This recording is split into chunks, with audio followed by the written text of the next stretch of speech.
வணக்கம் நண்பர்களே, wealth matrix சேனலுக்கு உங்களை வரவேற்கிறேன்.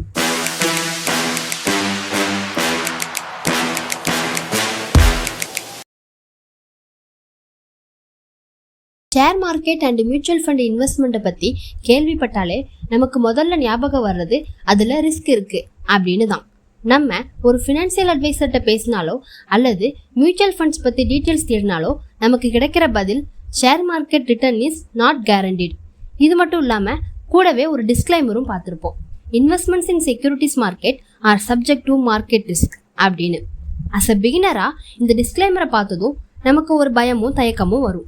நாமளும் இன்வெஸ்ட் பண்ணாமல் நாட்கள் தள்ளி போயிட்டே இருக்கும். ஆனாலும் ஷேர் மார்க்கெட் லாங் டேர்மில் மிகப்பெரிய க்ரோத்து தான் அடைஞ்சிருக்கு. உலகத்தில் உள்ள எல்லா பில்லியனர்ஸோட சொத்து மதிப்பும் பங்கு சந்தையை சார்ந்து தான் இருக்குது. ஒன்று, அவங்க பிஸ்னஸை ஷேர் மார்க்கெட்டில் லிஸ்ட் பண்ணியிருப்பாங்க, எலான் மஸ்க், டாடா, அம்பானி இவங்கள மாதிரி. அல்லது அவங்களோட பணத்தை ஷேர் மார்க்கெட்டில் இன்வெஸ்ட் பண்ணியிருப்பாங்க, வாரன் பஃபெட், ராகேஷ் ஜுன்ஜுன்வாலா, ராதாகிருஷ்ணன் தமானி இவங்கள மாதிரி. நாமளும் இவங்கள மாதிரி பில்லியனர்ஸ் ஆகணும்னா, ஃபினான்சியல் ஃப்ரீடம் அச்சீவ் பண்ணணும்னா ஷேர் மார்க்கெட் இன்வெஸ்ட்மெண்ட்டு தவிர்க்க முடியாத ஒரு ஃபேக்டர். ரிஸ்க் இல்லாமல் லைஃப்பில் எந்த க்ரோத்தும் வராது. நாம் இப்போ இருக்கிற ஜாப்பை குயிட் பண்ணிவிட்டு வேறு ஜாப்பை சேஞ்ச் பண்ணுறது கூட ஒரு ரிஸ்க் தான். பட் அங்கே தான் நமக்கு பெட்டர் சேலரியும் நமக்கான க்ரோத்தும் கிடைக்கிறதுக்கான வாய்ப்பும் இருக்கலாம். இதே மாதிரி தான் ஷேர் மார்க்கெட்டும் ஷார்ட் டேர்மில் ரிஸ்க் தான். ஆனால் சரியான strategy and right mind set இருந்தால் வெல்த் கிரியேட் பண்ணுறதுக்கு இது ஒரு பெரிய ஆப்பர்ச்சுனிட்டி. இவ்வளவு பெரிய ஆப்பர்ச்சுனிட்டி இருந்தாலும் அஸ் அ பிகினராக நம்ம ஷேர் மார்க்கெட்டில் இன்வெஸ்ட் பண்ண தயங்கிட்டு தான் இருக்கும். ஸோ இன்னைக்கு இந்த வீடியோவில் ஷேர் மார்க்கெட்டில் எவ்வளவு ஆப்பர்ச்சுனிட்டிஸ் இருக்குது, டிஸ்க்ளைமர் ஏன் சொல்கிறாங்க, ரிஸ்க் அண்ட் ரிவார்ட்ஸ் எப்படி இருக்கும், நாம் எப்படி ரிஸ்க்கை மேனேஜ் பண்ணலாம், இது எல்லாமே பார்க்க போகிறோம். Personal finance, investment, wealth create பண்ணுறதை பற்றி மேலும் தெரிஞ்சுக்க நம்ம சேனலை சப்ஸ்கிரைப் பண்ணிக்கோங்க. வாங்க வீடியோக்குள்ளே போவோம். எப்போதும் போல் நம்ம வீடியோவை ஒரு குட்டி ஸ்டோரியோட ஸ்டார்ட் பண்ணுவோம். வருஷம் 2005. ராஜா அண்ட் அருண் 2 பேரும் பிரதர்ஸ். 2 பேரும் அவங்கவுங்க ஃபேமிலியோட ஒரே வீட்டில் வாழ்ந்துட்டு இருக்காங்க. அவங்க பண்ணுற வேலை காரணமாக 2 பேரும் வேற வேற ஊருக்கு போக வேண்டிய சூழ்நிலை வருது. ஸோ அவங்க இப்போ இருக்கிற அவங்க அப்பாவோட வீட்டை செல் பண்ணிட்டு பணத்தை ஆளுக்கு பாதியாக பிரிச்சுக்கலாம்னு முடிவு பண்ணுறாங்க. வீட்டை செல் பண்ணி 50 லட்சம் ரூபாய் கையில் கிடைக்கிது. ஆளுக்கு 25 லட்சம் ரூபாய் பிரிச்சுட்டு வேற ஊருக்கு போகிறாங்க. அங்கே போய் 15 லட்சம் ரூபாய்க்கு ஃப்ளாட் வாங்கி குடியிருக்காங்க. மீதி 10 லட்சம் ரூபாய் இருக்குது 2 பேர்ட்டையும். அண்ணன் ராஜா கையில் இவ்வளோ பணம் இருக்குது, இதை வேஸ்ட் பண்ணக்கூடாது, ஃப்யூச்சர் சேஃப்டிக்கு வச்சுக்கலான்னு நினைக்காங்க. ஒரு 20 இயர்ஸ் அப்புறம் நம்ம ரிட்டைர்மெண்ட் ஆகிற டைமில் இந்த அமௌண்ட்டு நமக்கு யூஸ் ஆகும் அப்படின்னு நினச்சி பேங்க் எஃப்டியில் இன்வெஸ்ட் பண்ணுறாங்க. தம்பி அருணும் இந்த அமௌண்ட்டை க்ரோ பண்ணணும்னு நினைக்காங்க. ஸோ அவங்க இன்னும் கொஞ்சம் அனலைஸ் பண்ணுறாங்க. இயர் பை இயர் இன்ஃப்ளேஷனால் பணத்தோட மதிப்பு குறைஞ்சிக்கிட்டே வருது. எஃப்டியில் இன்வெஸ்ட் பண்ண அமௌண்ட்டு இன்ஃப்ளேஷன் அளவு அல்லது அதை விட கம்மியாக தான் க்ரோத்து இருந்திருக்கு. ஸோ இதை விட பெட்டர் இன்வெஸ்ட்மெண்ட் ஆப்ஷன் இருக்கான்னு தேடும் போது தான் அவங்களுக்கு தெரிஞ்சது ஷேர் மார்க்கெட். அருணுக்கும் ஸ்டார்டிங்கில் ஷேர் மார்க்கெட்னா ரிஸ்க் இருக்குமேனு ஒரு தயக்கம். பட் அருண் அவங்க நண்பர்கள் மூலமாக ஒரு சர்டிஃபைடு ஃபினான்சியல் அட்வைசர்கிட்ட பேசுகிறாங்க. அப்போ தான் தெரியுது மார்க்கெட் வாலட்டாலிட்டி, ரிஸ்க்கு எல்லாமே ஷார்ட் டேர்முக்கு தான். லாங் டேர்மில் இந்தியன் ஷேர் மார்க்கெட் நல்ல ரிட்டர்ன் கொடுக்கும்னு தெரியுது.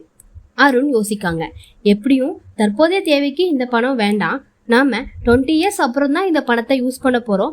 ஸோ ஷேர் மார்க்கெட்டில் இன்வெஸ்ட் பண்ணலாம்னு டிசைட் பண்ணிட்டாங்க.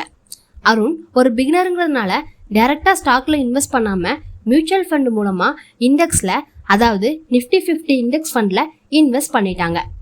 2005 2025 வரை மார்க்கெட்டில் நிறைய அப்ஸ் அண்ட் டவுன்ஸ் வந்திருக்கு, நிறைய கிராஷஸ் வந்துட்டு போயிருக்கு.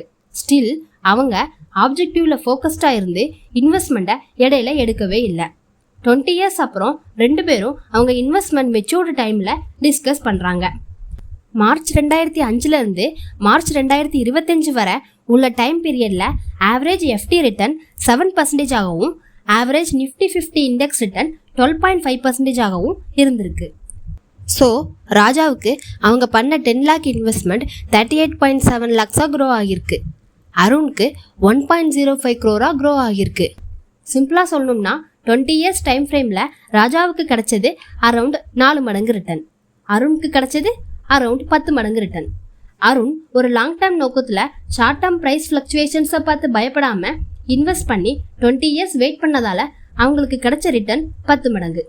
லாஸ்ட் 20 இயர்ஸ்ல இந்த 2 அசெட் கிளாஸும் கொடுத்த ஒரிஜினல் ரிட்டர்ன் தான் இது. இந்த மாதிரி இன்னும் நிறைய எக்ஸாம்பிள் சொல்லலாம்.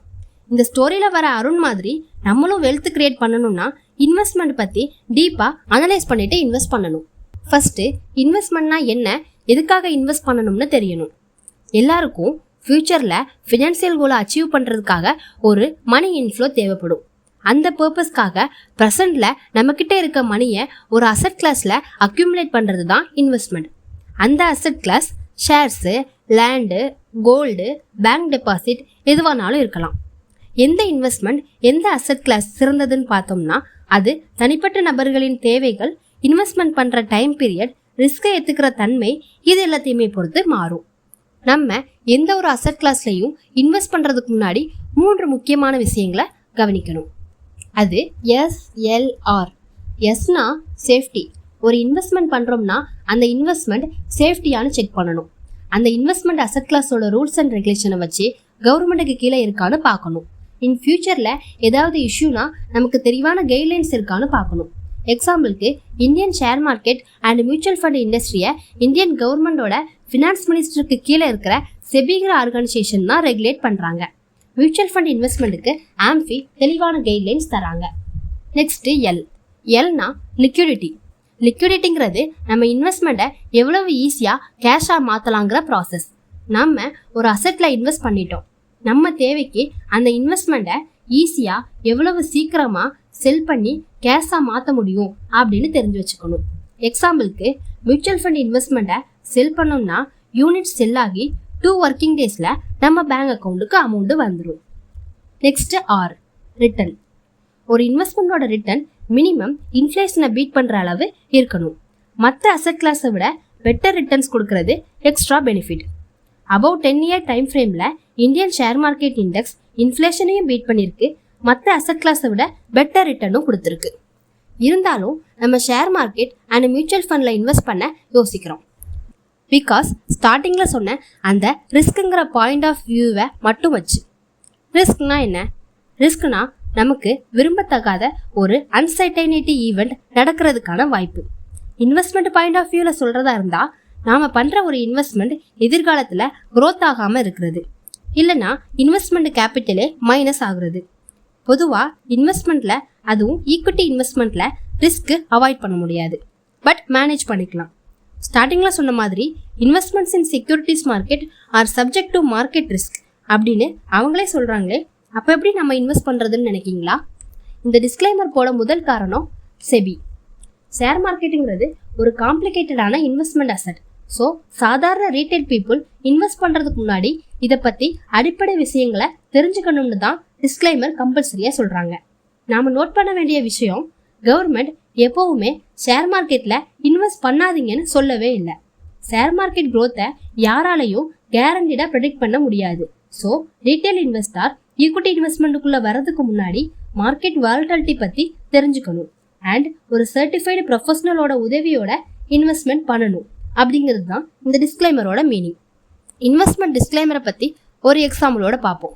சம்மர் ஹாலிடேஸ் வந்தாலே நிறைய பேர் ஒரு ஹில் ஸ்டேஷனுக்கு ட்ரிப்பு பிளான் போடுவோம். எக்ஸாம்பிளுக்கு ஊட்டி ஆர் கொடைக்கானல் பிளான் போடுறோன்னு வச்சுப்போம். நம்ம எந்த ஒரு ஹில் ஸ்டேஷனுக்கு போனாலும் ஸ்டார்டிங் பாயிண்ட்ல, அதாவது மலைப்பாதை சாலைகள் ஆரம்பிக்கிற இடத்துலையும் அதுக்கு அப்புறமும் வார்னிங் போர்ட்ஸ் இருக்கும்.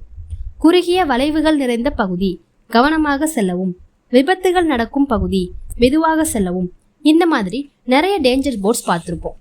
பட் யாராவது இந்த சாலை ஆபத்தானதுன்னு போட்டிருக்காங்க, ஸோ நம்ம வெக்கேஷன் போக வேண்டாம்னு முடிவு பண்ணுறதில்ல.